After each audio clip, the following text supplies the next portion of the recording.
Oh, we appreciate your conversation and your comment. We're going to get to this travesty because we know this person ain't doing a good job down there in this office.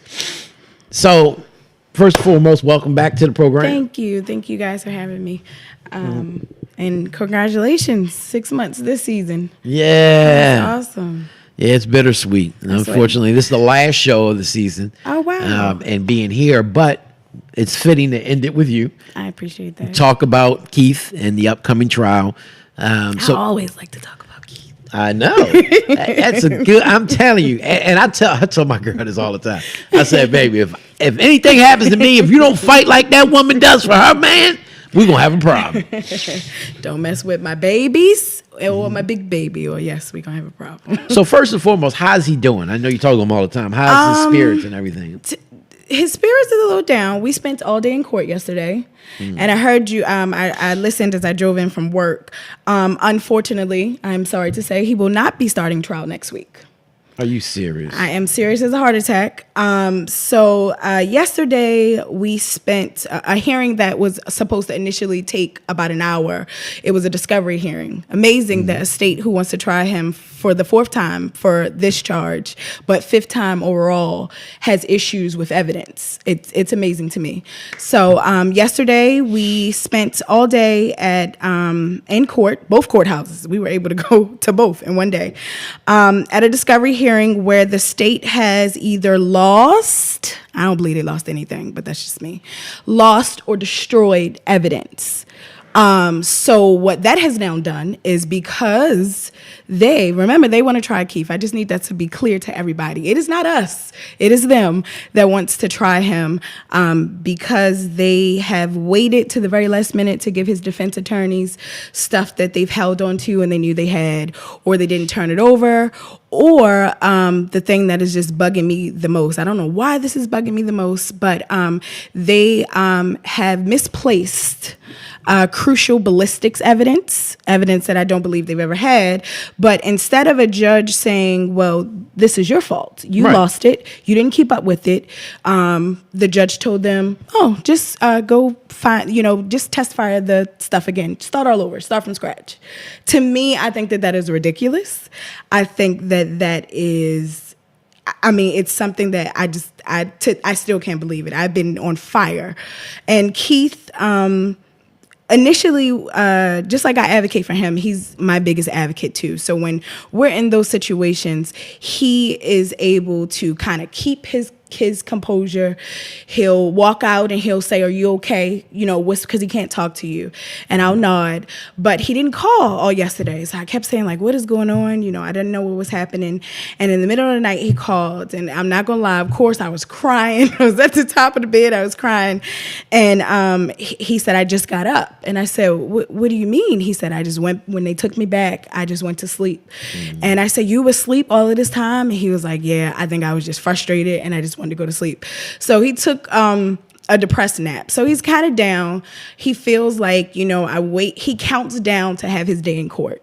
Right. And then as soon as we get there, it's pushed back. So his trial will now begin July the 12th. And it's scheduled to go through to July 25th, which is our wedding anniversary. Wow. Yes. So I'm trying to figure, number one, how do they try to recreate evidence? Exactly. So basically, they're claiming that whatever gun they found and wherever they found it, they actually do a process of where they test fire it to see if ballistics match one scene to the next. So they're claiming that at some point they test fired this gun, and when they looked at the ballistics from the test fire, they checked it up against the ballistics from this homicide scene and they match. So they have supposedly had these for 4 years. No one has ever physically put eyes on them on his defense team. They've never been given to us. And all of a sudden now they don't know where they are. His defense attorney said in court yesterday that she went down there and the envelope that they are supposed to be in was completely empty. It wasn't filled out correctly. The seal was broken, all of this stuff. And I'm sitting here waiting for this judge to say, okay, the jig is up. But instead, she was like, okay, well, we'll just do it over. You can just you guys retested to get your ballistics, and then, you guys can just figure out from there. So right now, what judge was this? Judge Jennifer Schiffer. I don't know her. She must be a little new. I don't know. She is a little new. I don't know. I mean, Hogan appointee. I have done my research on every judge in the district and circuit courts of Baltimore City and some of Baltimore County, because they kind of flip-flop sometimes. Some will come from the county, and I believe she's from the county. So she is one of the sitting judges, and she just said, hey, you guys can just redo this over. She did say that I will, kind of leave it open for you guys if there are sanctions to be given, because you guys should have handed this stuff over. Keith's attorney asked for stuff in December. They asked for stuff in January. They asked for stuff in February. They've asked for stuff over and over and over again. And literally, they were just given stuff. So we were in court yesterday. They sent over some discovery at literally 4:30. Yes, on Wednesday, which is their thing. I know I've been on the phone with Miss Williams, who is now his civil attorney, when she was his criminal, and I would be on the phone with her, and it would literally be 5:00, and her courier will just drop off something, and we have to be in court the next morning. So that's no coincidence. That's just one of the tricks of the state's attorney's office. Yeah, and she just got appointed last 2017, January 3rd. So that's a Hogan appointee. And that's my issue. And guess what? What? She's the assistant state's attorney under Marilyn Mosby for the past few years. See, and that's what I'm saying. That's what I was about to say. A lot of the judges are former prosecutors. Mm-hmm. So I don't know if they are and I'm only speaking because I'm sorry, Baltimore County. Yeah, for Baltimore County. No. Right. Yeah. For Schellenberger. Right. But people don't know this. I went to Mosby's trial, so I didn't know this, but I learned it, so I can tell y'all I knew all along. Schellenberg was one of the people on her transition team into the state's attorney. So, I mean, just still working. It's one big happy family. But a lot of these judges are former prosecutors, and I think that we need to appoint more defense attorney judges. In all of Keith's trial, I will say the judge that was the most fair on both sides was Judge Alfred Nance. He literally he was very that doesn't make sense. No, you can't do that. No. But other than that, the other judges, and that's why what I see, when they were at the GTTF commission, Schatzow and Bledsoe, when I see them say stuff like, it's not us, it's the judges. Even though the judges are making these really crazy calls in Keith's case, I've had the misfortune to being in a lot of these courtrooms. If a prosecutor loses their case, it is on their own merit. Judges tend to rule on the state side. Defense attorneys, I have a great respect for law, period. And that's why it really bugs me when they come in there and lie or, we don't know where this is. It's just and the judges just don't do anything. It makes a mockery of the entire process. Mm-hmm. But these judges tend to side with the state, and defense attorneys are in there not only fighting for their client, but a lot of times they're fighting with their hands tied behind their back because of the judge's ruling. The state is always given the benefit of the doubt.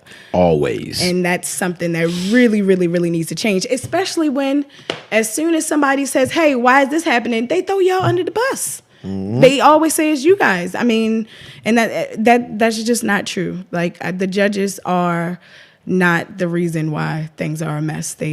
And I want people to understand, I'm glad you brought that up, because it was something that we wanted to talk about in a show, and maybe Ivan will do this in one of his upcoming podcasts.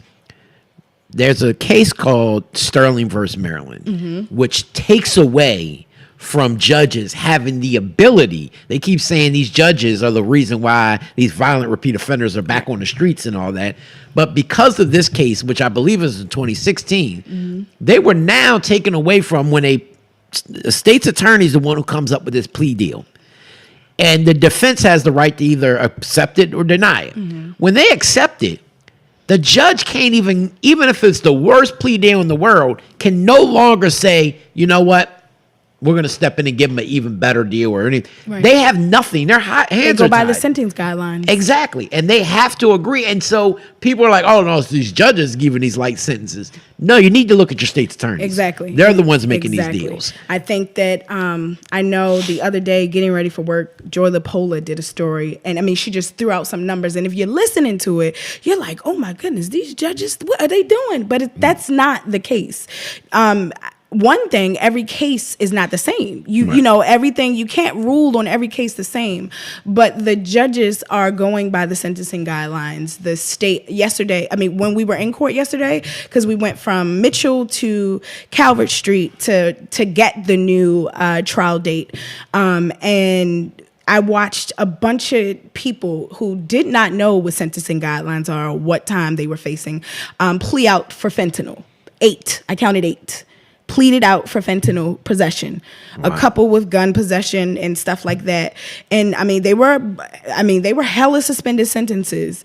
My concern at the time was that I was so upset because when they would say like, oh, you know, you could be sentenced to this time and this time, you know, the prosecutors go through the whole spiel and the people would be like, what? How do you not know what you out here risking? Like, I don't understand that at all. Like, y'all gotta, you know, maybe if you knew you weighed the risk, it might not be worth it. But I mean, there were 8 plea cases that, you know, they were just suspended. It would be like, I think I saw one with 10 all suspended, but 5, 3 years probation, 2 years incarceration, but with time served. You think about it, people sit for about 6 to 7, 8 months. And my friend Zach was laughing at me because when the prosecutor would read the charging document, I'd be in there like, they'll say like July 7th. I'd be like, July, August, they've been locked up for 9 months. And it was like, yeah. But I mean, it's not the judges. And as much as I wish the judge yesterday, she actually scolded me. Well, she didn't scold me. She was actually very respectful. I couldn't. So some of Keith's belongings have been destroyed, and there is blood on them that needs to be tested, and they've been destroyed. And in a prior hearing, they said it was given to the wife, and they said that Keith was like, "No, ain't nobody give my wife nothing." So yesterday, he was kind of alluding to that, like we sent a letter, and Keith's defense attorney was like, "Where? Well, where did you send it?"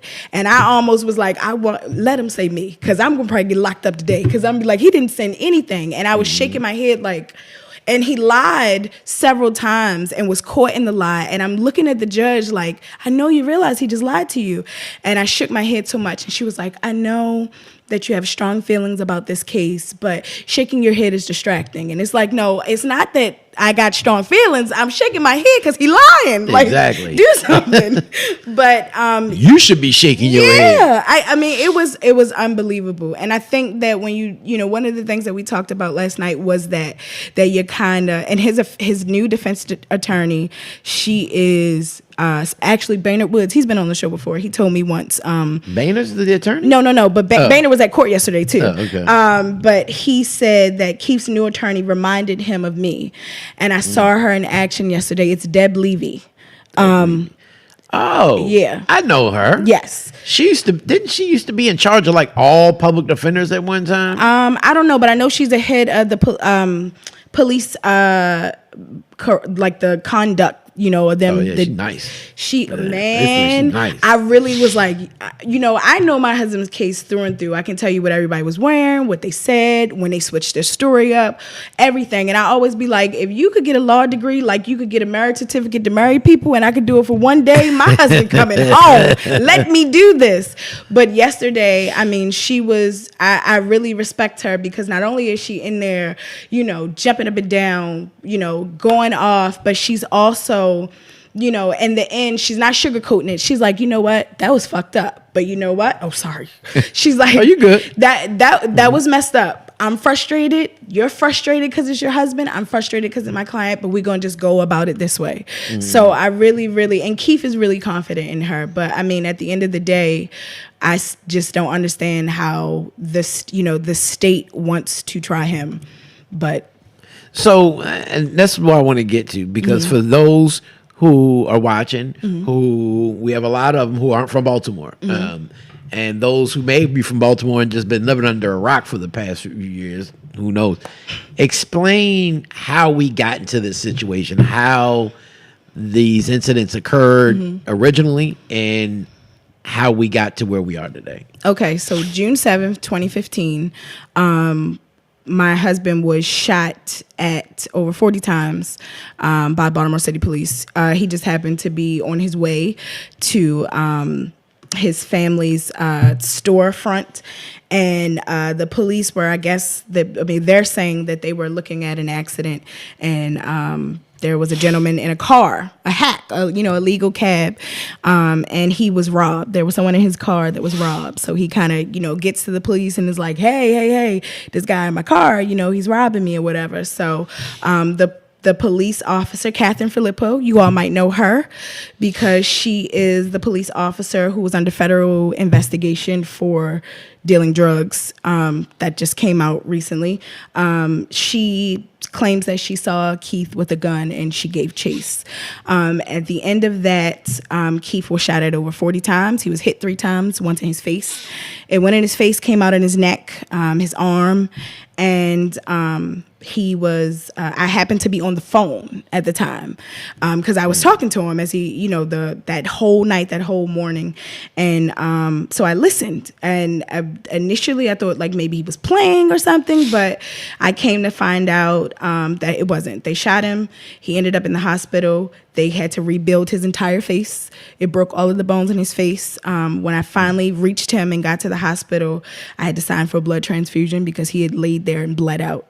He had laid there actually for, I think it was 43 minutes without the ambulance. The ambulance were not allowed to come to the garage. They had to kind of wheel the gurney up because the police had already erected a crime scene. So these shooting officers, the ones who shot him, are left with him in this garage for a long time by themselves. And so we get to the hospital, the family's there, he has plastic surgery, they rebuilt his face, we can't get back there to see him, we hire a lawyer, he's not charged. And actually recently, a police officer who has now left the Baltimore City Police, he tweeted a couple weeks ago that he was actually in internal affairs at the time of Keith's shooting, and they were biding their time. They thought he was gonna die, they hoped he would die, so that's another reason why he wasn't charged right away. So Keith survived. He stayed in the hospital for 6 days. He moved from intensive care to another floor. And then he called one day, I think like 7 days later, and said, I'm in jail. And I was like, for what? And it was because everything but the kitchen sink. Attempted robbery, first-degree assault, second-degree assault. So Keith would sit for 2 years with a bullet in his neck, and we would finally get to court. And this gentleman who sparked this all, who was being robbed, he literally stood probably where Jason is, and Keith is where I am. And they asked him, is this the man who robbed you? And he looked up and he said, that doesn't look like him to me. So Keith was, those 16 charges, he was actually acquitted of 15 of them. He was found guilty for what's a technical charge. So he was found not guilty of handgun, wear, carry, transport. So that's possession. So he was guilty of actively possessing this gun. But he was found guilty of he was found not guilty of actively possessing the gun. He was found guilty of constructive possession, meaning he was unconscious on the ground inside this garage and a gun was found on top of the refrigerator. So had he wanted to possess it, he could have. So for that, he was found guilty of unlawful possession because he had a prior conviction that would allow him to not be around guns. And the prior conviction, which I think that's another thing about law that bothers me. When you hear prior conviction, you can't be around guns, you automatically think you had a gun before. Exactly. It's not. It was a CDS charge Felony. that was pretty much like when he was like 18 years old. And because of that, he couldn't be around this gun. And actually, with Catherine Filippo now being federally investigated, I believe he could actually file for a motion for a new trial because if the jury knew that, then they might have ruled differently. And then also the jury instructions in that case, I actually was listening to the audio of that recently, and the prosecutor said, you do not have to deliberate on this count. This sheet of paper that he signed says that he knows he can't be around a gun. You don't have to deliberate. He's guilty of that. And that was the only thing that he was guilty of. So he was sentenced to a mandatory minimum. So he actually can get that looked at too, because those jury instructions were not correct. But he actually was sentenced to a mandatory minimum of 5 years. That time is done.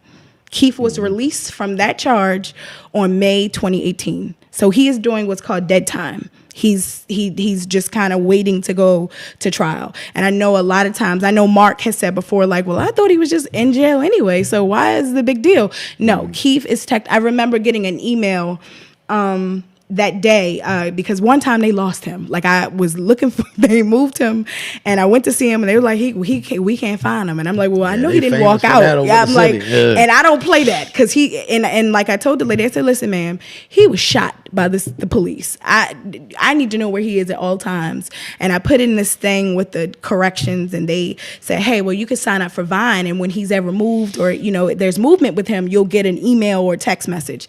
And I'll never forget getting an email, and it said Keith Davis has been released. And in that minute, I'm like, what? Then I'm like, no. The wrong Keith Davis. No, it's the right Keith Davis. But once he was released from that charge, the city just came and picked him back up and put him into pretrial. So, and they put him back for what charges now? Now that those charges have been dismissed, and the one now, what's he in? Okay, so the day of Keith, I was just about to take the witness stand from in the first trial, and I was subpoenaed to the grand jury for a murder. And I'm like, what is this? What? And I went there and I talked to the grand jury, and I don't believe he was indicted that day. I believe that they came back and was like, nah, they probably went back later. I think they went back weeks and weeks later. And I actually think a new grand jury had been set. Mm-hmm. I don't have no way to prove it, but I think that that's how they got the indictment. But he was indicted for murder. They're claiming that this gun that they found in this garage on top of this refrigerator that Keith has no connection to was used in a homicide hours before he was shot. So what they're saying essentially is that Keith went on a crime spree, held the weapon, just kept it on him, and then went on another part of the crime spree even though he had to be at work the next day, and then just stayed around with the murder weapon, and then just happened to run into police, and now he's being charged with that. So he's being charged with murder, and we went to trial for this once before Judge Nance, and that was a mistrial. We went to trial for it again in front of Judge Mays, and that was a conviction. They brought in a jailhouse informant that happened to be a part of a Texas syndicate gang. He was a federal inmate in a state prison, and he claims that Keith just walked, just kind of was like, hey, what's up, Hassan? By the way, I murder people. Like, he literally came in, and I mean, it sounded like he was reading a news, like you could tell that it was literally fed to him. And Keith was convicted. He was found not guilty of first-degree murder. He was convicted of second-degree murder. I will give him his props, and I know people be like, oh, we hate the son, but Justin Fenton actually said, hey, I know you're going through a rough time, but I'm writing this article about this informant. He came out of nowhere, and he's a pretty bad dude. And I was like, what? And he said, yeah. And he happened to be a gang member that was on a RICO violation, and he was a federal inmate, and it was just all this crazy stuff. And so I contacted his lawyer, and I mean, I'll never forget that day. And it's one being found guilty was something that we knew Keith was innocent. We knew the facts of the case. So that day was just horrible. And I remember just cutting my phone off, not wanting to talk to anybody. And actually, when I turned it back on was the message that I got from Fenton. And, I went to Miss Williams' office with tears in my eyes, and she had tears in her eyes. And I said, Miss Williams, help me get him home. And she said, I'm on it. So we started to move. We looked up this guy, and they did not disclose that to us. They said, hey, so say court was on Wednesday. They literally came on Tuesday at 2 p.m. and was like, oh, we got this guy that said he killed somebody, but we're not giving you his name. We're not telling you nothing about him, but he's going to come to court. And that's what happened. Yep. And so I'm surprised this was admissible, that they allowed somebody like this. You'd be surprised. So so Keith is found guilty. He is to be sentenced on December 1st to 50 years. Essentially, that's the charge. I mean, that's the sentence. And we're in there, and I'll never forget it. I'm doodling because I'm like, you know what? This lady done had all types of crazy stuff with her. She just been hard. She been horrible this whole time. We already know. Just go on, sentence him so we get this appeal rolling. Like, you know, Keith was looking at his PSI, and Judge Mays kind of, you know, said, you know, maybe there might not have been prosecutorial misconduct, but maybe judge misconduct. And even though she was absolutely horrible, you got to respect that she looked at it and was like, whoa, maybe I was tripping. Like, and she said something that is very rare in the city of Baltimore at the circuit court level. She overturned his conviction and he was able to get a new trial. So that new trial would start in, before Judge Handy, and that started last June 2018. So that would be now the third trial for murder, and it ended in a mistrial.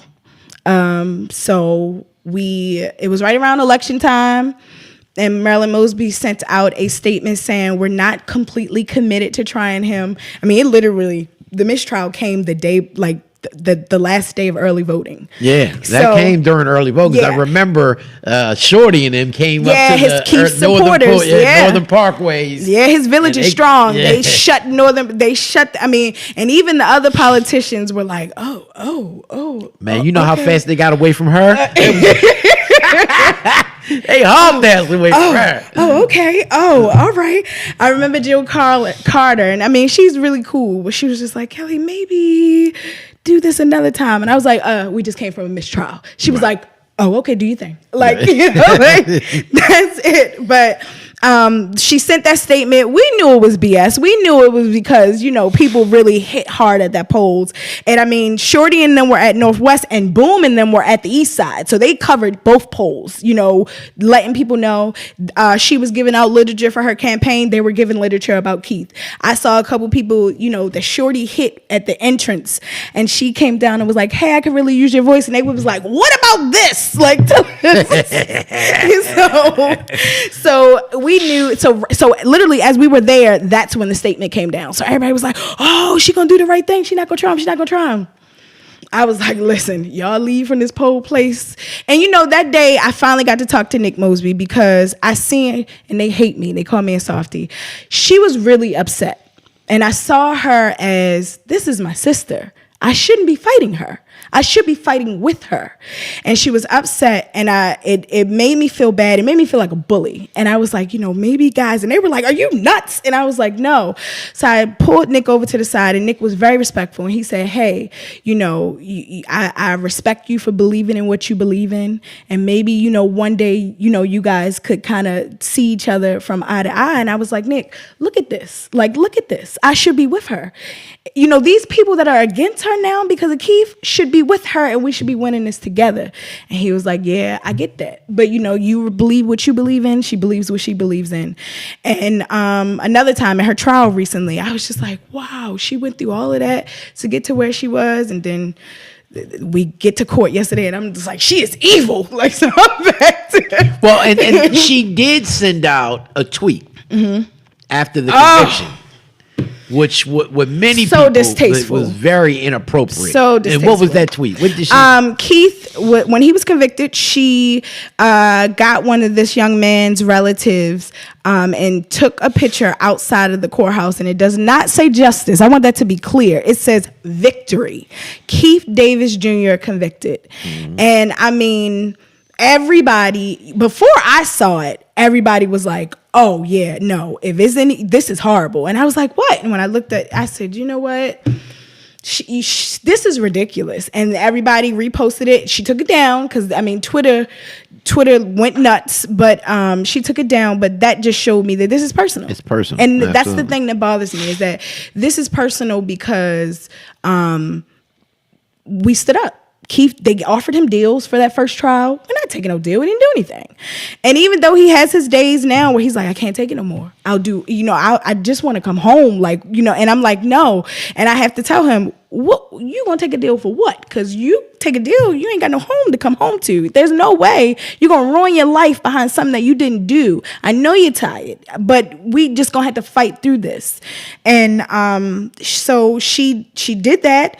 The next trial, she left. She did the statement at election time, and then all of a sudden, We're now trying him for a fourth time. We're relentless. He's guilty. She went to a town hall and said, hey, I've looked at all of the evidence in this case. He is guilty. She went to another event and they said, what's up with Keith Davis? And she was just like, he's a murderer.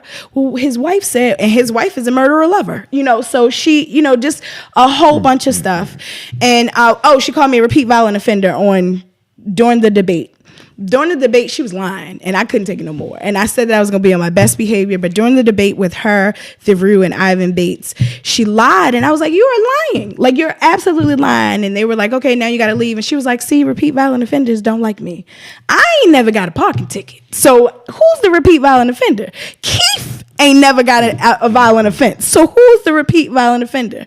So, she did all of that, and here we are now. We're going at it again, and it's personal. It is absolutely personal for her. I went to her trial just because I wanted to just really see what was going on, and she tried to get me kicked out of there. Said that I follow her around everywhere, and ma'am, I don't follow you nearly enough for what you're doing. Right. But tried to get me kicked out of there, and I did see the judge. From what I heard, the first time she did it, the judge said no. This is a public place. She's she has a right to be here. The second time was the day that she testified. And actually, that was the day that I kind of saw her in a different light. I kind of looked at her like, wow, she was really the underdog. Like, she really kind of pulled herself up and saw, and which I've always said is that I believe that she has had, when she started, she had the best of intentions. And I believe like the fame and all of that stuff kind of got to her head. And I also believe that the people that she has around her, like Shatzal, don't care about her legacy. And that's why I could care less. That's why I always, sometimes I'll tweet at Nick, and I know he probably like, if she'd say something to me one more time, but I'd be like, come on, bro. This ain't the hill to die on. This y'all legacy. If you really think about it, y'all really out here doing it for people to look like me and the people to look like him. This is not it. Keith will follow her for the rest of her life. And I darn damn sure until he come home, I'm going to be right here, foot on necks, whatever I got to do until my husband is home. Let this go. The police have not done what they needed to do. You've had opportunities to be like, you know what? This wasn't us. This was the police's doing. Just do it. But it's personal for her. So it's some ego wrapped up into this, and the end result is going to be, in my opinion, and other people that I've said this to is like, yeah, Kelly, you got a point.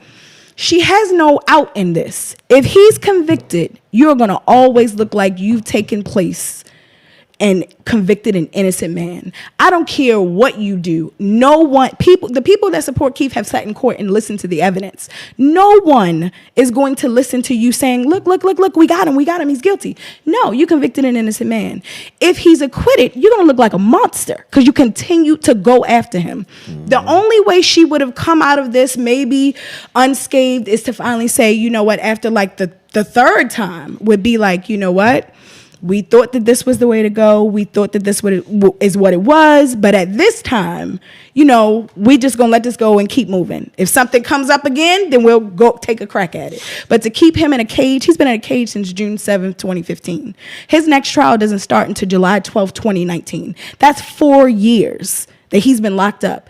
And at the end of the day, the reality is Keith is a police brutality victim, and he is being persecuted because he survived. So they tried to take his life in that garage, and once that didn't work, they're now trying to take his life systematically. And not the white people, not this, the one that is trying to do it to him looks like him. That's a problem. Especially when you run on black girl magic and everything like this. That's a problem. I'm a black woman. He's a black man. There are 4 black kids waiting for him to walk through that door. And it hasn't happened for 4 years. So we're going to continue to do what we're going to do. Like I said, his lawyer is a beast. She has nothing to play with. I finally got, Keith was like, after you do this so many times, you kind of aren't as trusting as people. Right. And, I was like, so some of the other hearings, because like you said, I heard you say, like, I work 9 to 5. I do. I actually work 9 to 5. I'm on a break, but I go to school. I have 4 kids. I have like this little side cupcake hustle and all of this stuff. So I do a lot. So I can't come to all of the hearings like I used to. And I'm like, how you feel about it? Like, the first time that, she really got going. And he's like, I tell you one thing. Ain't no mistaking it. She is not on their side. She is not ever going to work with them. She hate them and they hate her. And I was like, really? And he was like, yeah. And yesterday I got to see her and she would be like, nope. Like the prosecutor would be like, the first lie, she'd be sitting there like, no, nope. And she just kept going. She got to the point where she just started reading the discovery laws. Even the judge was like, now you're just reading discovery laws at me. She like, look, they told me they gave me everything and they just sent over something new. I'm going to read everything in this book to make sure I get everything that I need. But I mean, I respect that. So we just about to go again. That's right. My thing is, when does, what do they call it? Prosecutorial misconduct. Oh, there's been a lot of it. One of the prosecutors, he has a new prosecutor. His name is Patrick Seidel. I call him Patrick Lydell because all he do is lie. He is now actually head of major investigations unit. He is the new prosecutor because I take, so the charge that Keith is actually guilty for, a lot of people don't know this, it was brought later, 5 months after the first round of charges. So I just happened to be checking his case search one day and I saw it. So because they kind of snuck that in there, his lawyers didn't even know it. Like I had to let the lawyers know. I check it every day. So as I'm going, I check his name. I check every cop on his case search name, and it's a lot of them. I check every attorney. And on this one day, I checked his prosecutor and she was convicted. She had been arrested one day after Keith's trial for drunk driving. She caused an accident, was belligerent with police. Oh, that's right. Yes. You did put that on. And so I'm like, so then she was put on probation, right, and she was still prosecuting him. And so the state attorney office, and she better than me because I would have sure enough said, look, let me tell y'all what they doing down there.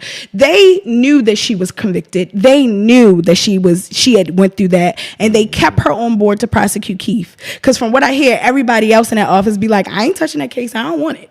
So they kept her on. And when I went to publicly and was like, how y'all got a prosecutor that's been convicted prosecuting him, she was fired. Right. And then immediately. Mm-hmm. And then a new prosecutor now has the case. So, I mean, the prosecutor misconduct is a lot. I also, and I know I've talked to Chris Irvin about this, and it's something that I gotta like get focused, is due process.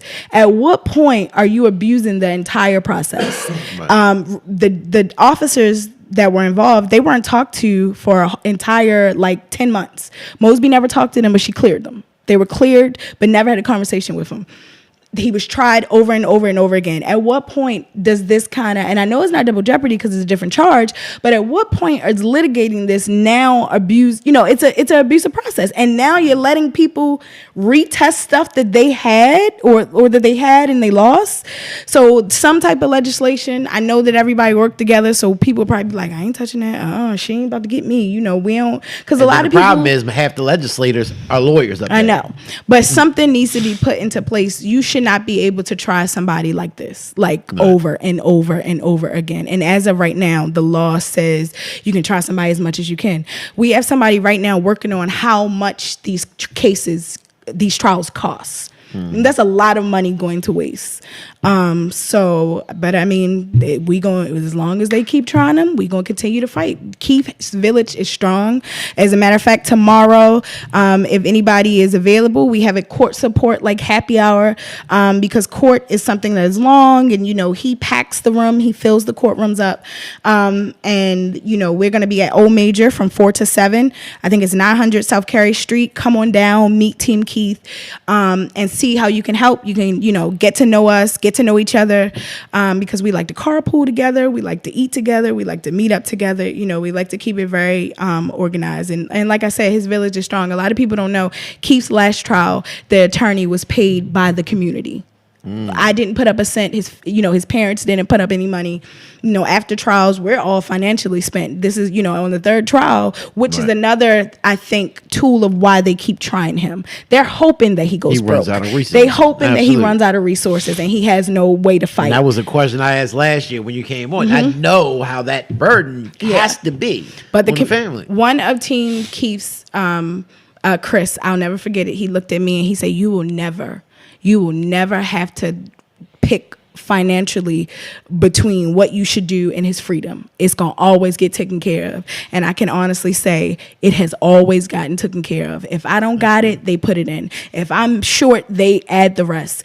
And there are people all over this country trying to bring social justice groups together that kind of do that. That kind of is community oriented. And we just kind of did it, you know, just together, like just knowing that we have to do it. So, and one of them told me one day when I was like, oh my God, we can't do this again. She was like, I am white and I have unlimited credit. I will swipe a damn card. So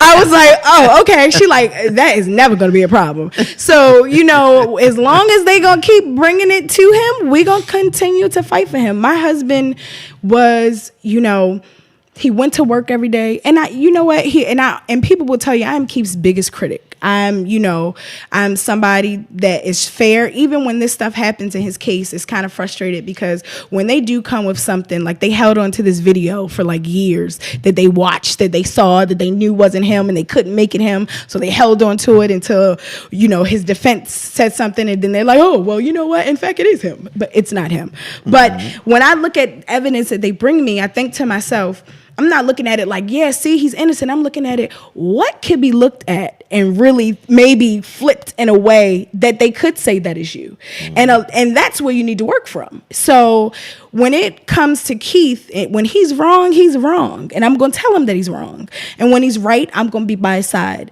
And in this case, Keith was not a saint. He had that CDS charge. He didn't do, you know, he had, you know, got into a little bit of trouble when he was really younger. But he changed his life, and he did it on his own. He didn't do it with a program. He did it by changing his mind. He did it by changing his friends. He did it by changing his environment. And his sister, I remember the first day when we found out that he was shot 44 times. She was in the hallway, and she broke down. And she said, Kelly, do you know he got up from my couch every day and went looking for a job, whether it was rain, snow, or sleet? This is wrong. And he got a job, and he worked it every day. For a long time, his boss used to call when he first got shot and all of this stuff first happened, before the first trial. He would call often and say, you know, how's he doing? Is everything? Let him know he has a job when he comes back. And he used to say he's a hardworking kid. But I think he left. That manager left. But, you know, he worked every day. You know, he was, you know, he changed. He progressed in life. And I'd be damned if I ever let the city of Baltimore, whether it be the police, whether it be the state's attorney office, take that progression from him. Right. He is going to come home, and like I keep telling him, on the days when he gets down, you know, you survived that day because you're not supposed to be here. You were supposed to die in that garage. God spared you for a reason, and it is not to spend time in jail. Even though people don't know this, in jail, Keith is still helping people. I'll never forget one Christmas, me and my mother were sitting there crying, and she was like, I know it's hard, Kelly. He going to come home one day. And the phone rang, and it was this guy, and he was like, hey, you don't know me, but my name is Darren, and I was locked up with Keith. We were bunk buddies. And I was like, oh, okay. He said, I called to check on him, but I called to check on you and the kids. He said, Keith helped me write a letter to the parole and probation, and it pushed me out the door. So I'm only home this Christmas because of him. And I'm like, what? He said, you know, anything you and these kids need, let me know. That guy still called. He works at Home Depot somewhere, and he still said, Christmas time, do they need anything? Is there anything that you need? You know, he still, you know, helps people, and people will call and say, hey, I was in there with him. He's a good dude. Anything you need, you let us know. Anything y'all got with him, you know, let us come. Correctional office, you go in and visit him. They be like, you know, if all detainees could be like him, we'll be fine. Or they be like, I know who he is. This don't make no sense. They keep trying him. Right. Or and there's some big stuff getting ready to happen with him. And I can't say it, but it's coming. And he was like, well, what do I do? How do I check it out? And he was like, what do I do? How do I check it out? And I was like, oh, well, this is how you do it. And he was like, man, I'm sure the CEO is going to tell me, because they come in and be like, yo, I see your wife on the news. Or, yo, that's crazy. Like, so Keith is a good person. And at the end of the day, you know, he's going through this for a reason. He is going to prevail. He is going to come home. He's going to change his life. We getting the hell out of this place. We getting out of here. And y'all could have her, Mosby, Holsby, whoever y'all want. You ain't got to worry about the Davises, because we is gone. But he's going to come home, and he is going to do exactly what God intended him to do. And that's be great. You don't come back from nothing like this and not help somebody else. And that's the thing. So we just going to continue to do it until he's free. That's what I'm talking about. All right. Well, we wish you all the best. I appreciate that. And it was remarkable to have you on the program for our last show. That was, we're going to definitely keep them in our prayers. I know I'll be there. I work downtown. So absolutely too. There's a motion hearing April the 30th. I almost forgot that. If you guys could come down there. It is a motion hearing to suppress some evidence in the case. So we're going to pack the room for that on 4:30, and then we're going to be right back at it again come July. April 30th. April 30th at 9:30, I believe it is. I haven't even checked to see what courthouse it is, but it just hashtag Free Keith Davis Jr. or hashtag Keith Davis Jr. That'll have all the information. Tomorrow, come out to Old Major between 4 to 7. We'll also have Keith Davis shirts. I mean, we see these shirts everywhere. I saw this lady one day like, where you get that shirt from? She's like, my daughter brought it from me. And this guy, he's been locked up and he was shot by the police. And I'm like, that's my husband. And she's like, what? And this was like in Pikesville. But she thought she was telling you. Yeah. So tomorrow, Old Major 4 to 7. And come on out, and then trial July 12th through July 25th. Hopefully it won't take that long, but who knows. And as always, I will do the pleasure that Ivan always does. Free Keith Davis. There you go.